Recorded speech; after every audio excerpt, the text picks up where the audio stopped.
चलो दोस्तों, शुरू करते हैं मनोचित्र कथा की गुलिवर बोनो के देश में। बहुत ही पुरानी कहानी है दोस्तों ये गुलिवर की, जो हम बचपन से सुनते आ रहे हैं। चलो जानते हैं गुलिवर कौन था। गुलिवर एक प्रसिद्ध जहाज यात्री था। वह इंग्लैंड के नोटिंगहमशायर शहर में अपने पिता और 4 भाइयों सहित रहता था। एक दिन उसके पिता ने उसे बुलाकर कहा, अब मैं तुम्हारा खर्च नहीं उठा सकता, कहीं नौकरी कर लो। गुलिवर डॉक्टर था, मगर उसका दवाखाना अच्छी आमदनी नहीं देता था। अतः उसने विदेश जाने वाले एक जहाज में मासिक वेतन पर नौकरी कर ली। एक बार यात्रा के दौरान दक्षिण सागर में जोरों का तूफान आया और जहाज हिचकोले लेने लगा। उस भयानक तूफान में जहाज बच नहीं सका। समुद्र में निकली एक चट्टान से वह जा टकराया और 2 टुकड़ों में विभक्त हो गया। बचाओ, अरे मरा। लेकिन गुलिवर और उसके कुछ साथी नाव में बैठकर बच निकले। ओ गॉड थैंक्स, हम बच गए। अचानक फिर तूफान आया और नाव भी उलट गई। मगर गुलिवर हिम्मत करके लगातार तैरता रहा। वह किसी तरह सागर के किनारे तक पहुंच गया। थकान ज़्यादा थी, वह एक जगह पर गीले कपड़ों में ही लेट गया। लेटते उसे गहरी नींद आ गई। प्रातःकाल सूर्य की गर्मी से उसकी आंखें खुली, मगर वह हिल डुल नहीं सकता था। पतले लेकिन पक्के डोरों से किसी ने उसका शरीर बांध दिया था। थोड़ी देर बाद गुलिवर दंग रह गया। 42 भर ऊंचाई वाले 50 आदमी हाथों में तीर कमान लिए उसके शरीर पर चढ़ने लगे। कुछ उसकी छाती पर खड़े हो गए। पता नहीं यह कौन सी भाषा में चीख रहा है। इस बौने आदमियों की आवाज़ भी कितनी बारीक है। आखिरकार गुलिवर बोर हो गया। झटके से इन धागों को मैं तोड़ सकता हूँ। फिर वह एक हाथ से उन विचित्र प्राणियों को पकड़ने का प्रयास करने लगा। अरे ये तो तीर चला रहे हैं, सुई जैसे तीर। ओह, ये भाले भी चुभा रहे हैं। गुलिवर शांत हो गया और उसने हाथ में पकड़े बोने को मुक्त कर दिया। जाओ बेटा, छोड़ो। धीरे धीरे उन बौने सैनिकों की भीड़ बढ़ती गई। गुलिवर से थोड़ी दूर उन्होंने एक मंच बनाया और उनका सरदार मंच पर खड़ा होकर भाषण देने लगा। मुझे राक्षस समझ रहे हैं, लगता है मैं संकट में पड़ गया हूँ। गुलिवर उन्हें हाथ से इशारे करने लगा। मैं तुम्हारी भाषा नहीं जानता, तुम्हें नुकसान नहीं पहुँचाऊँगा। रस्सियों के मध्य किसी तरह दोनों हाथ जोड़ते हुए बोला, अब माफ़ भी करो प्यारे सरदार। शायद माफ़ कर दिया। अगले पल कुछ सैनिकों ने आकर गुलिवर के दोनों हाथ खोल दिए। गुलिवर को भूख लगी थी। दाएं हाथ की उंगली को बार बार मुंह में डालकर उसने इशारा किया, कल से कुछ खाया नहीं है दोस्तों, भोजन लाओ। सरदार के हुक्म पर गुलिवर के मुंह के आसपास सीढ़ियाँ लगाई गई। अनेकों सैनिक हाथ में टोकरियाँ लिए सीढ़ियों पर चढ़ने लगे। गुलिवर समझ गया उसके लिए भोजन लाया जा रहा है। उसने अपना मुंह खोल दिया। सैनिक उसके मुंह में अपनी टोकरियां खाली करने लगे। सैनिकों ने अनेक टोकरियां खाली कर दी। यह भोजन मेरे लिए 2-4 कोर से ज़्यादा नहीं है। धन्यवाद मित्रों, अब पानी पिला दो। वे लोग इशारा समझ गए और बड़े बड़े पीपे लुढ़काकर गुलिवर के मुंह तक लाने लगे। उन पीपों में जायकेदार पेय भरा था। यह तो केवल 2-3 घूंट पानी है मेरे हिसाब से, और लाओ। ख़त्म हो गया, अब नहीं है। गुलिवर ने जो पेय पिया था उसमें तेज़ दवा मिली थी, अतः उसे जल्दी नींद आने लगी। तभी सैकड़ों सैनिक एक लकड़ी के तख्ते की गाड़ी खींचकर उसके करीब आने लगे। बंधन खोल दे, अब यह नींद में है। यह तख्ता ज़मीन से 3 इंच ऊंचा था। वह 7 फुट लंबा और 4 फुट चौड़ा। इसमें 22 पहिए लगे थे। सामने घोड़े जुते थे और पीछे से सैनिक धकेल रहे थे। सैकड़ों व्यक्तियों ने गुलिवर को रस्सियों के सहारे गाड़ी पर लादा और एक ओर चल दिए। गुलिवर की गाड़ी को सैकड़ों घोड़े और सैकड़ों सैनिक खींच रहे थे। सुरक्षा के लिए दोनों ओर भी 500-500 सैनिक थे। गुलिवर की जब नींद खुली तो वह पूरा दिन और रात बीत चुकी थी। नया सवेरा हो रहा था। यह काफिला एक नगर के दरवाजे तक पहुंच गया था। सड़क के किनारे सैकड़ों स्त्री पुरुष खड़े थे और आश्चर्य से उसे देख रहे थे। एक स्थान पर काफिला रुका और बोनो का राजा अपने अंगरक्षक के साथ गुलिवर को देखने आया। राजा इशारे से अपने सैनिकों को आदेश देकर चला गया। तो यह है राजधानी बोनो के राज्य की। गुलिवर को पास के एक बड़े मंदिर में ले जाया गया। भीतर गुलिवर के पैरों में बड़ी बड़ी जंजीरें डाल दी गई। मेरे लिए तो ये जंजीरें पतली चैन जैसी हैं। प्रतिदिन हजारों लोग गुलिवर को देखने आने लगे। एक दिन रानी राजकुमार और राजकुमारियां अपनी दासियों के साथ आई।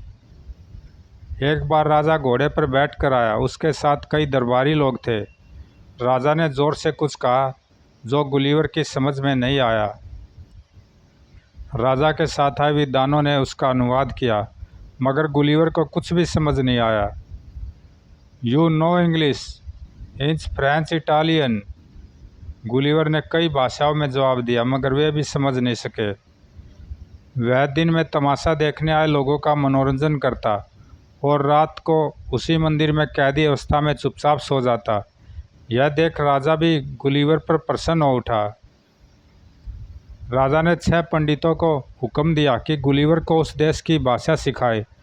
कुछ समय उनके साथ गुजारने के बाद गुलिवर उनकी भाषा सीख गया। मैं गुलिवर हूँ, समझ गया, मैं कुमाली। अब गुलिवर स्वयं राजा से उसकी भाषा में बात करने लगा। गुलिवर ने राजा से कहा कि उसे छोड़ दिया जाए। मैं अपने दरबारियों से राय लिए बिना कोई काम नहीं करता। ठीक है महाराज, आपकी आज्ञा के बिना यह राज्य नहीं छोड़ूंगा, मगर मुझे इस कैद से छुटकारा तो दीजिए ताकि आपका राज्य देख सकूं, घूम फिर सकूं।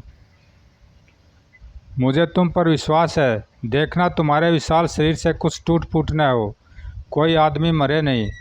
पूरी सावधानी रखूंगा महाराज। गुलिवर के बंधन खोल दिए गए। वह घूम घूम कर सारे नगर को देखने लगा।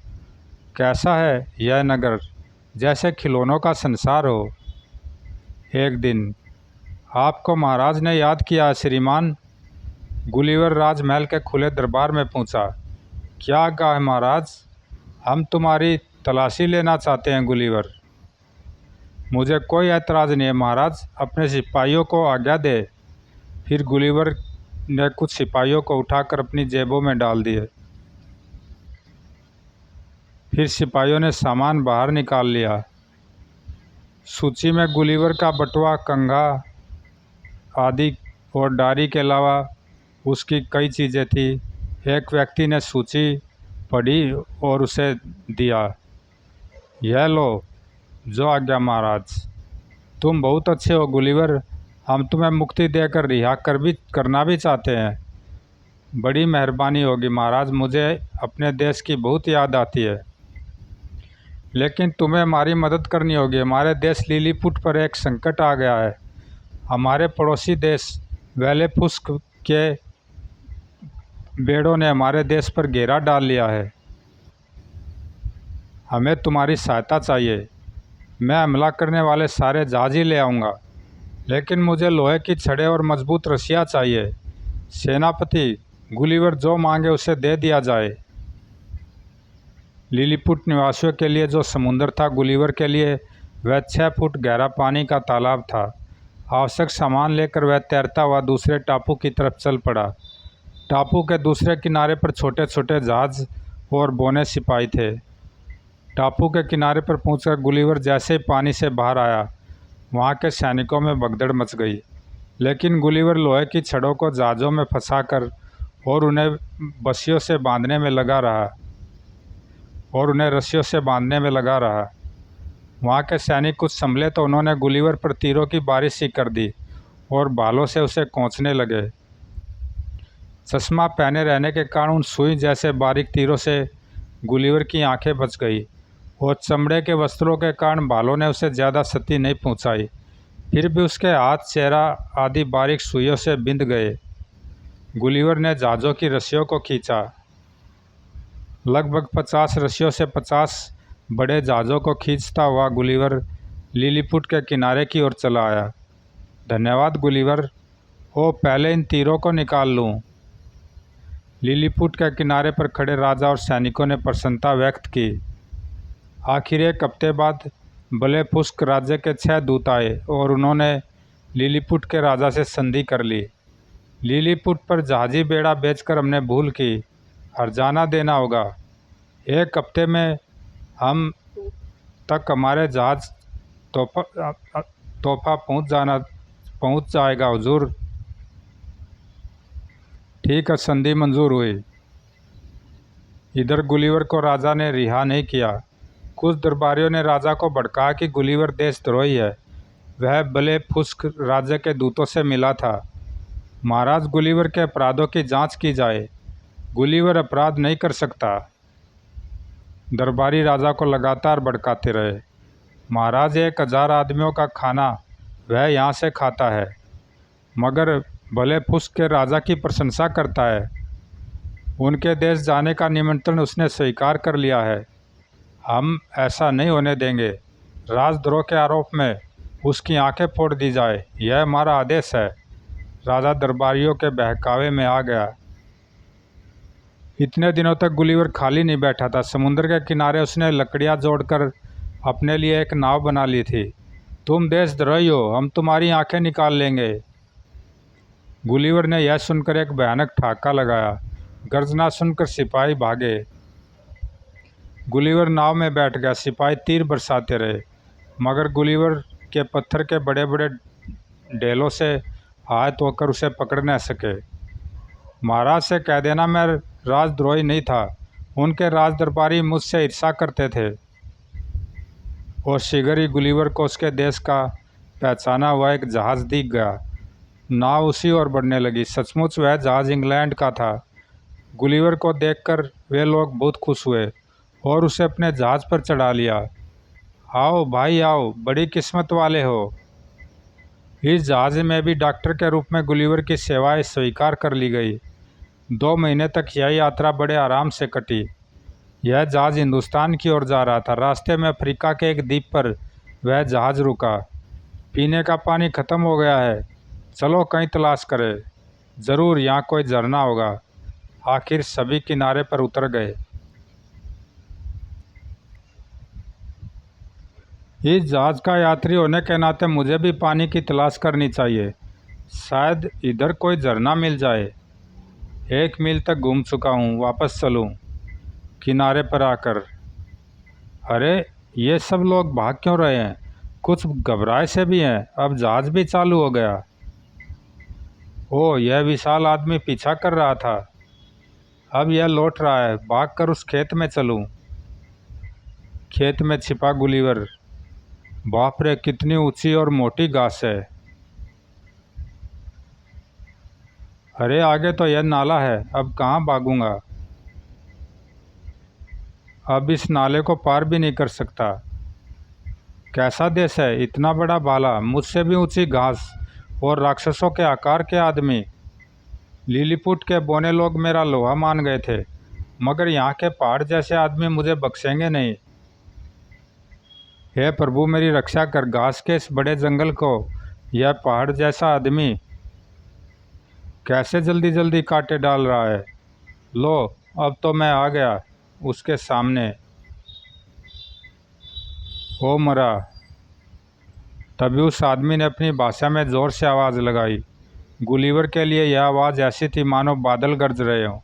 इस आवाज़ से हंसिए लिए कई मज़दूर और एक आदमी जो उनका मालिक था वह वहाँ पर आ गए। यह तो वही आदमी है जो हमारे जहाज़ वाले साथियों के पीछे दौड़ रहा था। उन मज़दूरों का मालिक किसान मालूम होता था। उसने अपनी भाषा में कुछ कहा। गुलिवर को उनकी भाषा समझ नहीं आई, मगर उस मज़दूर ने आहिस्ता से गुलिवर को नीचे उतार दिया। गुलिवर को राहत मिली। वह किसान गुलिवर के इशारों को समझ गया। उसने रुमाल में बहुत सावधानी से गुलिवर को लपेटा और अपनी जेब में रख लिया। घर पहुंचकर एक टेबल पर आहिस्ता से गुलिवर को रखा। यह क्या ले आए, गंदा कीड़ा? ध्यान से देखो, यह एक सभ्य और छोटा सा इंसान है। अरे वाह! वे लोग खाना खाने बैठे। उनके खाने के बर्तन भी गुलिवर को बड़े बड़े लगे। किसान की बीवी ने एक रोटी का टुकड़ा और थोड़ा सा गोश्त एक छोटी तस्तरी में गुलिवर के आगे रखा। धन्यवाद। गुलिवर के लिए वह तस्तरी भी बड़ी थी। वह उस तस्तरी में जाकर बैठ गया और रोटी तोड़कर खाने लगा। शराब का प्याला बाल्टी की तरह था, उसमें सिर झुकाकर उसने घूंट लिए। अचानक गुलिवर की निगाह किसान के छोटे लड़के की गोद में बैठी बिल्ली पर पड़ी। वह शेर से तिगुनी मालूम पड़ती थी। गुलिवर भागा और टेबल के दूसरे कोने पर जाकर खड़ा हो गया। मालिक दयालु है तो क्या हुआ, उसके जानवर मुझे खा जाएंगे। किसान अपनी भाषा में बड़बड़ाया। डरो नहीं, यह बिल्ली तुम्हें नहीं खाएगी। खाना खत्म होने के बाद किसान खड़ा हो गया। मैं खेत पर जा रहा हूँ, इस प्राणी की सुरक्षा करना। जी बहुत अच्छा। इस नन्हे आदमी को अपने पलंग पर सुला दूँ? लो मेरा रुमाल ओढ़ लो, तुम्हारे लिए काफ़ी है। गुलिवर घंटा भरी सोच सका। थोड़ी देर बाद उसकी आंख खुली। वह घबरा कर बैठ गया। बाप रे, है तो शायद चूहे, मगर मेरे लिए जंगली सूअर से कम नहीं। अचानक वे चूहे बिस्तर पर आ गए। एक गुलिवर की गर्दन पर चढ़ गया। गुलिवर ने अपनी तलवार निकाल ली और एक पर जोरदार वार किया। भागता कहाँ है, छोड़ूंगा नहीं। अचानक किसान की पत्नी वहाँ आई। यह क्या हो गया, तुम्हारे शरीर पर खून? अच्छा, चूहे मारे हैं। तुम्हें कहीं लगी तो नहीं? शायद मुझसे सहानुभूति दिखा रही है। गुलिवर ने इशारे से उसे समझाया, मुझे चोट नहीं लगी। अब तुम्हारी देखभाल मेरी लड़की करेगी। तुम्हारे लिए उसने एक छोटा सा डिब्बा तैयार किया है। उस डिब्बे में बिस्तर भी लगाया है। पता नहीं क्या कह रही है, आपकी भाषा सीखनी पड़ेगी। काश यह हमारी भाषा सीख सकता। किसान की लड़की गलम बड़ी बातूनी थी। वह गुलिवर की देखभाल बड़े प्यार से करने लगी। यह रहा तुम्हारा कमरा, इस डिब्बे को मैंने बनाया है। मेरा नाम गलम है। मैं तुम्हें मैनिकिन कहकर पुकारूं? इसका मतलब होता है नन्हा आदमी। अरे तुम नाच रहे हो, शाबाश।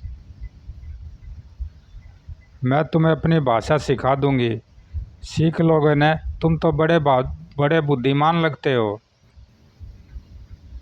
देखो यह मेरी फ्राक है, फ्राक समझे, फ्राक। कुछ महीनों के लगातार परिश्रम से गुलिवर उनकी भाषा सीख गया और उनकी भाषा में बात करने लगा। उस परिवार के मुखिया को वह अपना मालिक मानने लगा। वह टेबल पर तरह तरह के करतब दिखाकर उनका मनोरंजन करने लगा। सारा परिवार यह देखकर बड़ा प्रसन्न रहने लगा।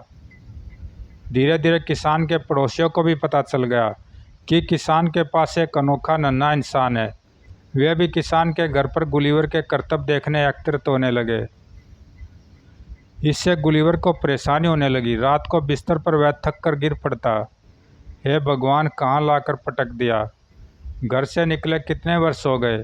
मेरे घर वाले रास्ता देखते होंगे। यहाँ से भागने के लिए कोई रास्ता भी तो नज़र नहीं आता। एक दिन गलम ने और भी दुखद समाचार दिया।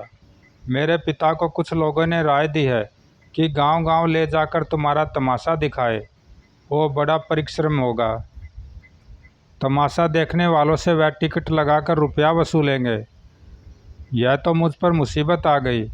मैंने मना किया था, मगर पिताजी को रुपयों का लालच है।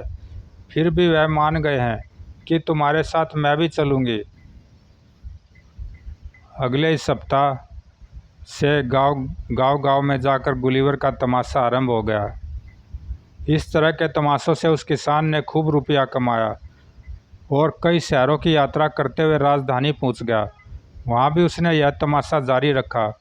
गुलिवर को देखने हजारों लोग आते थे। एक दिन अचानक, इसको लेकर राजमहल में जाओ, रानी साहिबा देखेंगी।